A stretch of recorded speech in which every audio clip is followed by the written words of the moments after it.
Good evening, YouTube. Welcome back to the channel. This is IMAX Sports with another football video, and today I'm doing a game preview for the Seahawks-Packers game this Sunday. The Seahawks and the Packers, Russell Wilson and Aaron Rodgers have played each other 8 times in the past. I don't think they've ever played each other when they were both coming back from injuries, though, considering Russell Wilson has never been injured until this year. So they played each other 8 times before. They're both currently 4-4 in their all-time series. So first I'm going to go over a comparison of the two of them this season, or the two teams this season, and then I'm going to go over a comparison of the two of them in head-to-head games. So for the Seahawks, I'm using their record and their offense when Russell Wilson has played the full game. He played 4 full games this season. So for the offensive rankings, I'm using their offense from those games with Russell Wilson because I think it's a more accurate representation of what the offense will look like instead of including the 5 games with Geno Smith. So, the 4 games with Geno Smith, sorry. So the Seahawks are 2-2, 0-1 against winning teams. Their loss being by 3 points to Tennessee. On offense, they are getting about 370 yards a game when Wilson's on the field, and 26 points a game when Wilson's on the field, with only 4 giveaways for the entire season. Not just with Wilson on the field, not just quarterbacks. They have 4 giveaways on the season for all 8 games, and they're first in the league. It's not even close. Well, it's close. Second is 5, but nobody else is near that. On defense, 401 yards a game, 31st in the league. 21.1 points per game, tied in 8th. And only 8 takeaways. So although they have 401 yards a game and only 8 takeaways, they're only allowing 21 points a game. So that to me sounds like a lot of field goals, a lot of unfinished drives, and that sounds like something Aaron Rodgers will definitely take advantage of. Because although other offenses might not be as good in the red zone, Aaron Rodgers is Aaron Rodgers, and he's very good in the red zone. Plus 4 turnover differential for the Seattle Seahawks. Even with only 8 takeaways and Russell Wilson being injured the entire season, the Seahawks do not turn the ball over, and that's because of the Pete Carroll offense. 17-17 opponent record when Wilson's on the field.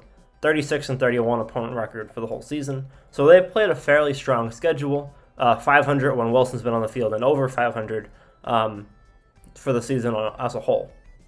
The Packers are 7-1 with Aaron Rodgers. They're 3-1 against winning teams. On offense, they have 333 yards a game and 24 points per game with Rodgers and 8 giveaways. So that's tied in 5th. About twice as many giveaways as the Seahawks.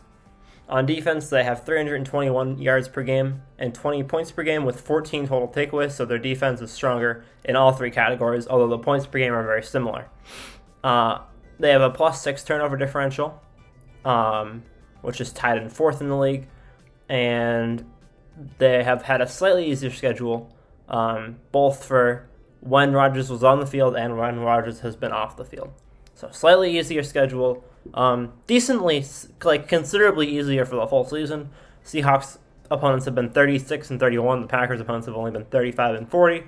But you can also say that that's partly attributed to the records that they have, because if you take away the games themselves, that the wins that the Packers have gotten, or the wins the Seahawks have gotten, then the Packers are 33-33, and the Seahawks are 31-28. So, Wilson versus Rodgers all time. The Seahawks are 4-4, and the Packers are 4-4. The Seahawks are 1-4 since 2015, but this year they have a top 10 scoring defense for the first time since the 2015 season. Russell Wilson is 3-1 with a top 10 scoring defense. Aaron Rodgers is 4-1 since 2015 and has never played Russell Wilson with a top 10 scoring defense. This year is the first time. It's the first time that he has a top 10 scoring defense while playing Russell Wilson. On offense, Russell Wilson averages 351 yards a game and 20.5 points. Aaron Rodgers averages 340 yards a game and 21.8 points. So slightly higher points per game for Rodgers, slightly higher yards per game for Wilson. Passing stats, Wilson is 141 of 237 for 1,600 yards, 7.02 yards per attempt, 12 touchdowns, and 10 interceptions. And surprisingly, most of those interceptions came from 2 games. There were 2 games that he threw 4 and 5 interceptions. The other 6 times that he's played Aaron Rodgers, he's thrown a grand total of 1 interception. And a pass rating of 80.23. Aaron Rodgers' pass rating is 96.77. He still only has 12 touchdowns and 5 picks, which isn't great for Rodgers. It's not bad, though. 1971 yards, 7.5 yards per attempt, and a 67% completion percentage.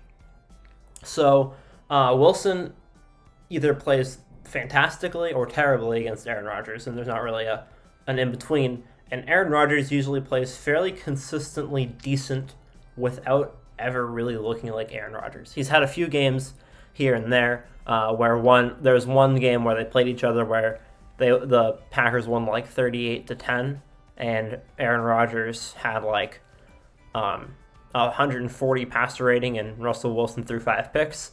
But that usually isn't the scenario when these two play each other. So my score prediction for this game is 24-23 Packers. I think the Packers will take this one home. Russell Wilson is coming off of an injury, and this will be the first time, and this will be the only time in history that Aaron Rodgers has ever had a better record against Russell Wilson than vice versa. Russell Wilson won their first 3 matchups. Rodgers went on to win the next 3. Wilson went on to win the next one, and Rodgers won the next one. So Wilson was 3-0, 3-1, 3-2, 3-3, 4-3, and now they're 4-4.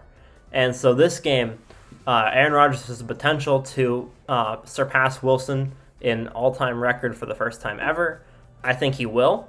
I think that the Packers will get it done. The fact that Aaron Rodgers actually has a good defense playing Russell Wilson this time around is definitely going to add to it. But I don't think that the turnovers will be an issue for the Seahawks. I doubt the Seahawks will have a turnover, because in the 8 times they played each other, Russell Wilson's only ever turned the ball over in 3 games.